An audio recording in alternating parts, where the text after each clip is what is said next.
Welcome to Real Talk. We're at episode 4. I can't believe it's our 4th episode, which is awesome. So today we're going to be talking about real estate, real people, real fun, and real conversations.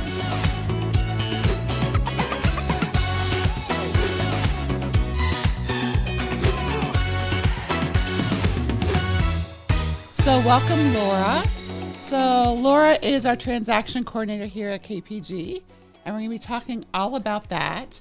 And then Jamie, welcome back. Jamie is our training and systems manager and also an agent. So welcome to both of you. Thanks so much for joining us. You're welcome. Absolutely. Thanks. So it's very interesting. We always talk about the fact that buyers today feel that they need to buy a home that's in perfect condition. Yep. HGTV. Absolutely. Screwed the real estate market. When I bought my first house in New Jersey, we lived upstate before we moved here. There was carpet, and I was thinking about this earlier. And when we looked up the carpet, there were so many stains from pets. I can specifically remember I was pouring Clorox on the because we wanted to put down hardwood floors, but we couldn't afford to do it. So I was pouring Clorox on the wood before we were going to put down the hardwood before we were turning on the carpet. And my husband George was like, "What are you doing? It's going to go through to the basement." And I'm like, I can't have this filth. It disgusted me. Mm-hmm. So that was the first house I bought. And then we moved to Wayne. And as you guys know, I think everyone's still doing work on their houses. Oh yeah, there's always a list. Yeah. Never ending. Doesn't end. So how long have you lived in your house? 20 years. Okay. And are there things you want to do next year, this year? Oh, since I moved in. Yeah. Oh yeah. And have you done a lot since you moved in? Not too much, a little bit, a little few bit. things. Projects here and there. Yeah. So buyers today don't remember what it's like to do like a project every 5 years or a project in 10 years. They want everything painted. They don't want to lift a screwdriver. They don't want to do anything. So Jamie, you bought a house recently. I did about a year and a half ago. How'd that go? Almost 2 years ago now. How'd it go? She was a fixer. She was a fixer. But you know what? I wasn't afraid of a little work. I remember being like maybe 12 years old or something, and my dad bought a house, and I remember helping him rip up the carpet and pull the staples out of the floor and do all kinds of stuff. And we always painted, so I remember doing all that stuff. So I wasn't afraid of little work. Luckily, I have people around me that could help with some of that stuff too. And I like design and decorating and all that fun stuff. So I bought a fixer, and she's a fixer, and I did a lot of work. Karen was talking about her carpet. Well, mine was so bad that there was no scrubbing anything. We had to rip everything out. Oh, no, we ripped it out. Okay. But then I had to pour Clorox on the, what do you call it? The underneath The part. subfloor? The subfloor. Mine was concrete, so. Yeah. Now, but Jamie, you did have another problem. Yeah. I'm not fond of birds anymore. Which was not the home inspector's fault. Let's make that clear. No, yeah. It was a common area. So talk about the birds. Well, it was a common area, but also, so basically I had birds in my attic, but you know, my house has vaulted ceilings throughout. So when I say attic, it's about, I don't know, a foot of space between where the actual drywall stops and then the roof is. So it's really not an attic space. It's just a small space. And birds were getting in there. Not getting in. They were living. And they owned the house, basically. They made their own condo. Which we didn't know because you can't see in that space because it's such a small space. And basically I ended up opening up the ceiling just to replace a drywall patch, and well, there we found the bird's home. Well, then it crashed they basically cut out and it fell onto your bedroom floor. It did, yep. So we had to basically pull tons of nesting out of my attic space, and all of the insulation came down, and it ended up having to rip out my entire bedroom ceiling in my primary bedroom. And, you know, I had to call in a company to come in and do a cleanup for, you know, all the disgusting things that came with that. Yeah. Luckily, I wasn't living there yet. So, you know, it was during the DIY construction phase of fixing up my place, and I had about a month before I moved in. So it fell into nothing, and the floors weren't done yet. Yeah. But yeah, so that was a fun one. You never know what you're going to get with homeownership, but you know what? We made it through, and 2 years later, put in some work, but I have about, I don't know, $85,000 worth of equity in my house. Correct. And I probably only put in about 30, so Including the birds? including the birds. Oh. Wow. So That's great. it was worth it, Yeah. you know. Did you cry? Oh, Yeah, their did she blood, cry? sweat, and actual literal tears are in that house. Yeah, a lot of tears. We all spent a lot of time together. There was a lot of tears. Yeah. But I also think that that's one of the reasons I wanted Laura to join us, because our generation, you didn't buy a house that was perfect. No. It was like, I don't know where I learned that. Like every single person bought a house to do work to it so you could build your equity. Right. And That you was the can only make way it to your bu- own. Yeah, it was the only way to build equity, actually. Yes. Think about that. I think that's the key, because now you can build equity and market increases. Yes. But back in the day, the only way you could build equity is by fixing it up. Yeah. That's why it's called a fixer-upper. Yes. They're all fixer-uppers. They're all fixer-uppers. Yeah. That's true. They Every are. house kind of is in some way, because eventually you're going to have some stuff you're going to have to do. You Well, know? what's frustrating is you finish one thing and then you have to start back around the other side, right? It's never ending. But it's also great to be a homeowner. I'm surprised you mentioned the DIY. DIY? DIY. DIY, yeah. I don't get that acronym screwed up. People are obsessed with it. Yeah. And Pinterest is a huge obsession. There's shows everywhere for decorating and fixer-uppers, but it doesn't seem like anybody wants to do it. Why? Well, It's a lot of work. It's a lot of work. You know, It's a lot of work. It's And- money. It's time. It's a lot of work. It's a lot of sweat and sometimes tears. Creates a mess in your home. Yeah. Yeah. I mean, my kitchen floor was gross in the place I bought, so I was like, well, I'm not going to pay someone, so I sat and ripped linoleum up off of the concrete slab, strip by strip, but it was a lot of work. When we moved You into know? our house in Wayne, we had Mackenzie and Madison, and I would say they were like 4.5 and 2.5. And there's pictures of them with the little like Home Depot kid tool belts scraping off wallpaper. Now we really didn't, but we had to get it done. Couldn't afford babysitters. We did it ourselves. So they help. They helped. Absolutely. I think they obviously made it a little bit worse, but Well, they it's thought okay. they helped. That's But I don't know. I hope it kind of goes back to a little bit of sweat equity. I don't know if it will. Yeah, but honestly, like in this market, it's a great opportunity for buyers because, you know, the homes that are completely move-in ready do typically get more traction on them, right? So you buy something that needs some work, it's a great opportunity. Hopefully you have a little bit less competition. And then on top of it, 2 years later, you probably have some equity in your house after you've done my some of gosh. those projects, right? So it's a great way to, you know, walk away with more money in your pockets, essentially, especially if it's somewhere you're not going to stay forever. Yeah. When Madison, our daughter, bought her first home with her fiance, they put all new floors in and painted the whole entire thing. It looked brand new. Now, were the colors normal before that? No, they were not. But, I mean, it definitely changed the whole entire look. I mean, look at our office space. a little bit of paint Little bit of goes paint a long and a new way. floor. It's like completely different in here. Yeah, Brand new place. Yeah, we had green carpet. Oh, yeah. Remember? Oh, God, yeah. Yeah, That was awful. That was awful.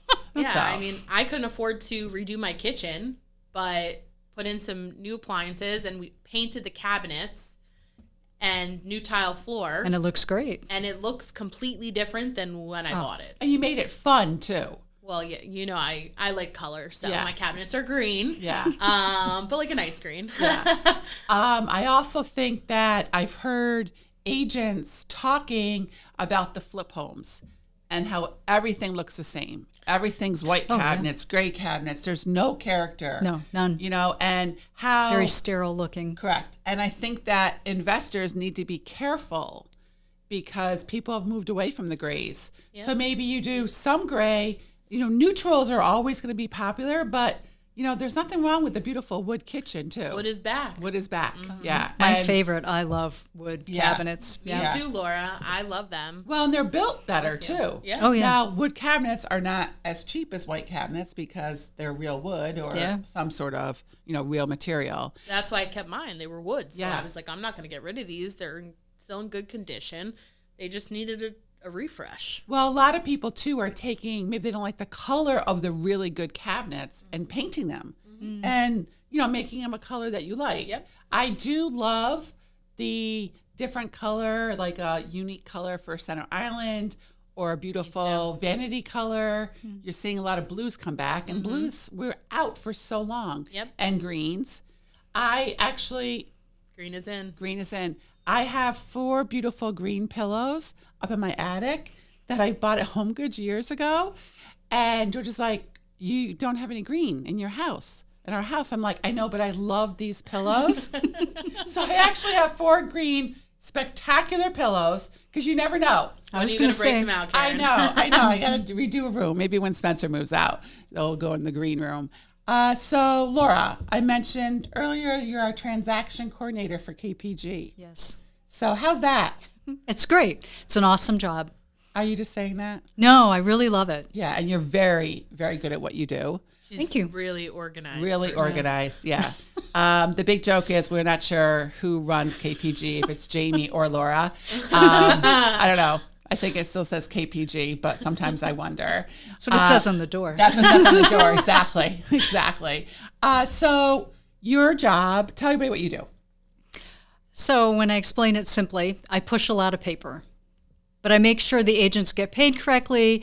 I make sure that all the right documents are signed, all the boxes are checked, all the T's are crossed, all the I's are dotted. That way we don't get into trouble. That way we stay out of jail and everybody gets paid. Correct, but it's also, there's a lot of systems that we use. Yes. So we use a program called Sisu, Correct. and then we use another program. What else do we use? Boomtown. Boomtown, yeah. But then Coldwell Banker has their systems. Yep. So it's not only, you're not really pushing paper anymore. No, true. But you're pushing documents internally to make sure everything goes where it needs to go for the Real Estate Commission. Yes. As you said, for us to get paid. And so. But, I mean, also, she's the one that makes the houses go online. Yeah. She puts them in the MLS system so that they show up for agents to see, and then they show up on Zillow for clients to see, right? So she's the one that makes all that happen behind the scenes. Yeah. And if, let's say, one of the agents sells a house, then what? So you sell a house, then what do you do?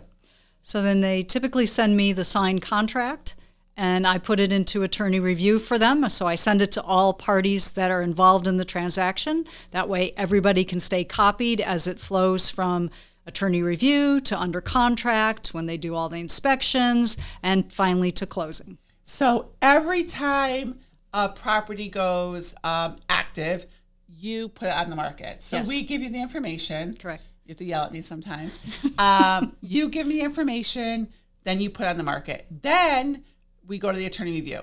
It goes under contract. So you have to change every single thing in every system to move it to make sure the paperwork gets put in place to upload for Coldwell Banker. Yes. Now, Laura, do I know how to do any of this? Nope. No, but I do know how to do the MLS. Yes. And yes. the other day, not the other day, but a couple months ago, I did something MLS, and you're like, that doesn't exist. I'm like, I know it exists. I know it's there. And you're like, wow, you still got it. That's right. You yeah, did. every once you in a know while. It. Yes, yes. So I believe in staying in your lane. You don't want to sell. Nope. Yeah.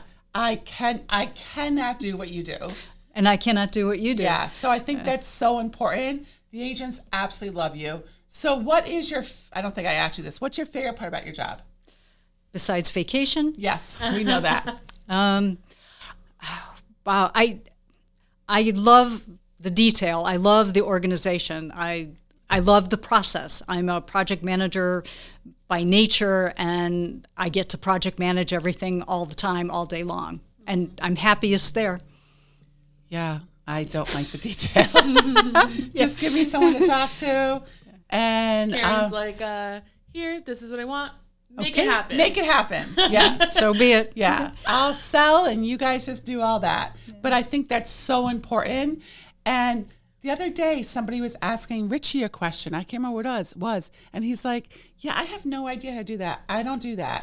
Because the agent's job is to do what? Sell. Mm-hmm. Yes. That's what they're here for. Yeah. And I mean, that's the benefit, again, of working on a team. You have the support. So in this case, you have Laura. And she gets to do all the paperwork on the back end for you. So that way you can focus on the things that matter most, which is helping your clients. Yeah. When we get a listing, we have the photos. We're in charge, obviously, writing the descriptions because we know the house and that is our job. Mm-hmm. You upload the photos. Yes. You do all the descriptions online. Yep. And you also order all the brochures. Yes, correct. So sometimes when you walk in our office and you're like, get out, I have too much to do. That's why. Yeah. So Laura's got the door closed. You don't go in. You do not go in. I don't even go in, and she works for us. So I'm afraid. And I think it's so important. One of the things I think is a little bit of a problem, not with us, because we don't have problems, agents that are new here don't understand the benefit. No, not yet. Yeah, not to be rude. But when you go on vacation, which Laura loves vacations, then Jamie's in charge of Laura's job, which if you want to see someone get stressed out, this puts Jamie into therapy. But she does a really good job. She does a great job. I'm fantastic at it. Absolutely. But, the problem is I am doing Laura's job, which is already a lot. And then I have my own things going on. So, it just builds up and it's like, okay, which thing am I going to manage first, right? Yeah. But I think me especially, I know the benefit of Laura because I am an agent by background, right? That's how I started. Now I'm on the staff. Now I cover for Laura when she's on her amazing vacations around the world. And so I've seen all the back end of what she does and I get it. And as a new agent, you would never know about half that stuff, right? No. Like, you have no idea that Coldwell Banker makes you go in the back end and upload all this paperwork that they need for their documentation. Yeah. They don't know about putting something in the MLS and getting, to make it active. Do that. Yeah. So, interesting question. I'm not going to get annoyed, I promise, which I don't really get annoyed. What percentage of what you do you think I can do? I'm probably setting myself up here now for like an issue. Go ahead. Like 20. 20? Yeah. Just the MLS. Yeah. Probably. I could do a little things. Sure. I could probably do that. I cannot do anything for Coldwell Banker paperwork. No. But because it changes constantly. Oh my gosh, that's the other thing. Every 6 months something's new. They change the document. They want it a different way, whatever. Well, because rules change. And if there's a problem in the real estate industry, then everybody's got to redo their paperwork. And there is so much paperwork. There is. I mean, a contract, a listing paper is how many pages? 15. That's it? Oh, listing, sorry. Oh. Listing is only 6. A contract is 15. Sorry. But then we have all the all the other documents that need to be going. There's 30 pages that you have to do for putting a listing in? At least. Yeah, definitely. I mean, the seller disclosures, what? 9. Yeah, 9. So that's crazy. Mm-hmm. All right. So now we're going to completely switch topics. Shocker here. Let's talk about leftovers. We never do that. I know it's a really strange topic. My next favorite topic. Your next food. Yes. Our next favorite topic or our favorite topic, Laura? Yeah. Well, after vacation, food. Yes. Well, you sometimes base your vacations on food. Exactly. Yes. So I'm not a leftover person. No. But I've gotten better. Yes, you have. And I think actually one of the reasons I've gotten better is because of this table. Yep. So we eat lunch here every day. Every day. Yeah. And whoever's here, they eat. I think everyone's kind of now like into it. Showing up. I mean, we don't have enough chairs for this table. No. And Josh, how big is this table? I don't know. 9 feet table, so there's a lot of us. And you guys can't see it right now, but there's a center island over there too with bar stools at it. And we usually pretty much have every seat in the house full. So I think, last year we did a, not competition, but like 3 months without buying lunch to save money, to lose weight, the whole thing. And I think that kind of took off. That's what made me change because I realized, first of all, it's as we all know, food's expensive.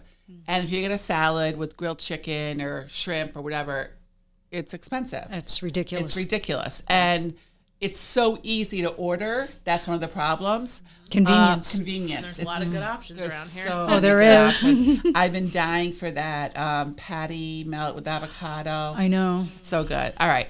But Laura's very good at, Laura, you made a comment to me once. I just pick up off the top of my salads. Like if I was going to order a salad, like I eat the chicken and I eat the grapes.